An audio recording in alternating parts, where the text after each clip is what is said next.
Можем да го сравним.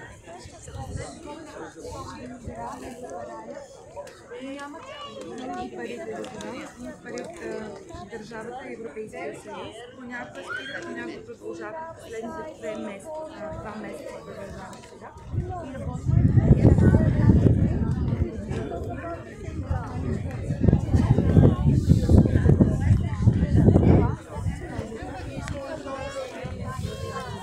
И той е човек, който се краде. Обвинял и днес Британския музей на мисия от Министерството на културата последните 50 години за тези грамоти да се върнат. Да, и казаха от Британския музей,